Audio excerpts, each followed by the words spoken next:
David Griffin, all jokes aside, hear me out. It's time to put some respect on this man's name.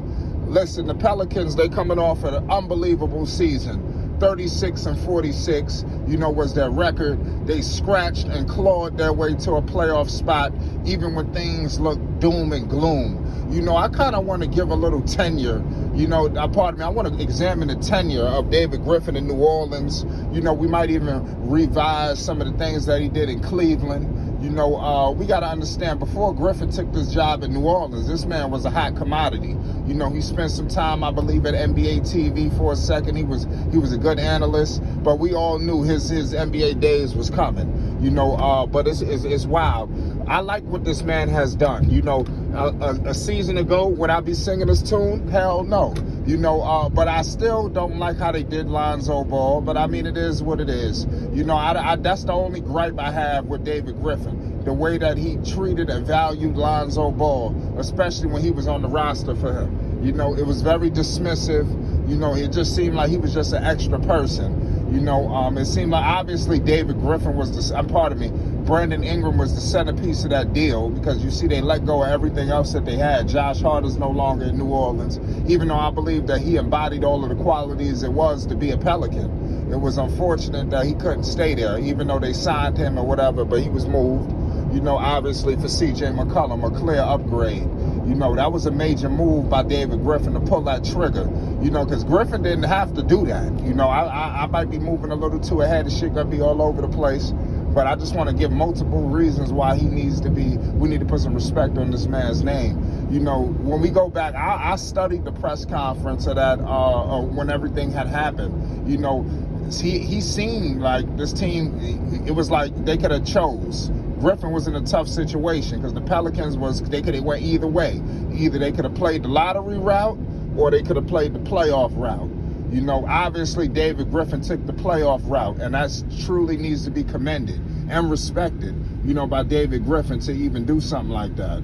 I definitely believe homage and respect needs to be paid, because that was a major play that he did, man, and it benefited the team. It gave the team a huge injection of life. CJ fit right in with them. Mind you, CJ wanted to come to New Orleans, and it was a large part of, I believe, the hire of Willie Green. Willie Green completely changed life. If you're telling me Stan Van Gundy is still there, I don't think you have people clamoring to get to New Orleans. That was a major play, because CJ, he even said it was a list of teams. He made it very clear after the deal was done. It was a list of teams. He wanted to come to New Orleans. He looked at all the options and seen that New Orleans was the place that he needed to come to. And he not only did he show his value, he would have an even a better role here in New Orleans than he ever had in Portland. Here in New Orleans, he could take a pure leadership role that I think in Portland he was overshadowed by Dame. As good as CJ was, Damian Lillard was 30 times better. So he was just always just like an eclipse to whatever CJ could ever do. He was going to eclipse it. Dame. So it was just wild. It was good for them two to separate. I think it's better for them individually. Obviously Portland is on the up and ups, and you see New Orleans on the up and ups. Who knows? They could see each other in the future. It'll be interesting to see what team is better, which I believe are the Pelicans, just to the weapons. They got a more multitude of weapons. There's no Ingram on the Portland Trailblazers, even though Portland is nice, but they don't have the weapons that New Orleans has at their disposal. When you're discussing the star power, of a Zion, of a B.I., and then of course the CJ is retarded. This guy right here obviously could have been fired, David Griffin. You come in here, you let go of Alvin Gentry, you hire Van Gundy, who just stunk up the joint. It was time to go right then and there. I'm surprised, and the sad part is the Pelicans started off nasty. In the beginning of the season. Gail Benson still stuck by Griffin. Gail Benson could have let his ass go right then and there. It was crazy. Griffin obviously gets credited for that trade with Alonzo and everybody. It's kind of crazy because Dell Demps, the previous president, he had an even better deal on the table.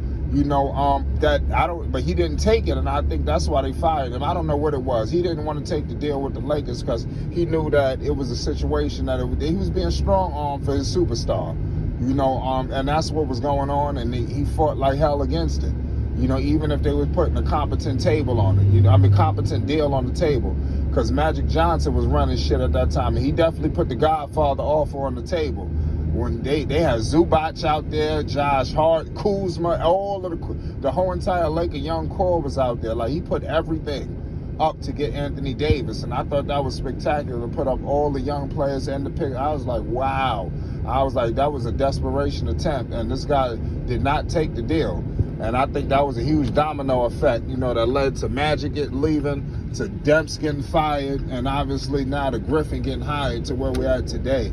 You know, it wasn't easy, it wasn't smooth, you know, but he stirred the ship, and look where they're at. You know, I think they're in great hands right now. I think Griffin is kind of, obviously, you know, Griffin always going to make his face and his presence felt, just because that's the kind of the president that he is. But I think what's going on now is he can take a step back and allow Willie Green to lead. I think Willie Green is becoming more and more the voice of the Pelicans, you know. And I didn't know that he was going to be like that when he got hired. I obviously knew he was going to be an upgrade over Van Gundy, but I didn't know that he was this much of a leader, you know, Willie Green. I didn't know that he could command the troops like he's doing right now.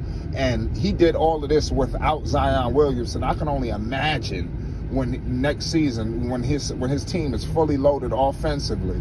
You know, I could only imagine what this guy has up his sleeves. You know, Willie Green is a tremendous coach.